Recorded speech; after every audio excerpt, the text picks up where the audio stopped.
بسم اللہ الرحمن الرحیم۔ حضرت ابو سعید خدری رضی اللہ تعالی عنہ کی روایت کا مفہوم ہے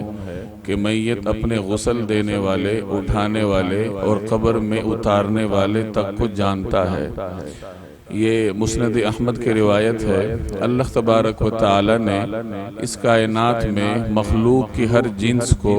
ایک خاص قسم کا شعور عطا کر رکھا ہے، اور بعض اوقات ایک مخلوق کا شعور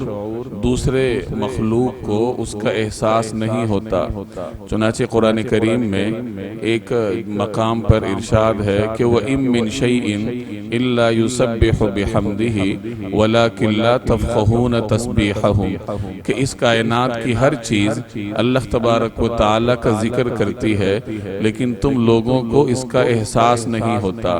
گویا اس کائنات میں چاہے بے جان ہو، جاندار ہو، کوئی بھی مخلوق ہو، وہ اپنے اپنے شعور کے مطابق اللہ جل جلالہ کے ذکر میں مصروف ہے، لیکن میں اور آپ بے جان چیزوں کے ذکر کو محسوس نہیں کر سکتے۔ اسی طریقے سے جب ایک آدمی دنیا سے چلا جاتا ہے اور میت کی شکل اختیار کر لیتا ہے، تو اللہ تعالیٰ نے میت کو بھی ایک خاص قسم کا شعور دے رکھا ہوتا ہے، اور وہ اپنے گرد و پیش میں ہونے والے واقعات کو سمجھتا ہے اپنے شعور کے مطابق۔ یہ الگ بات ہے کہ جو اس کے قرب و جوار میں اس کے سرہانے، اس کے اعزاء اور اقربا کھڑے ہوتے ہیں، تو زندہ آدمی کو میت کے شعور کا ادراک اور احساس نہیں ہو سکتا۔ چنانچہ اس روایت میں بھی اسی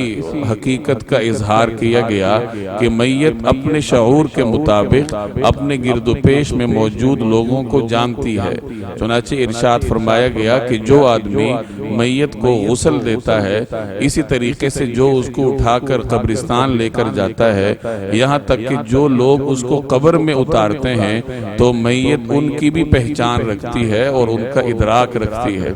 اب اس روایت سے ضمنی طور پر ایک ادب بھی معلوم ہو گیا کہ انسان کو چاہیے کہ اپنے قریبی اعزاء اور اقربا جب دنیا سے چلے جائیں تو ان کی جو آخری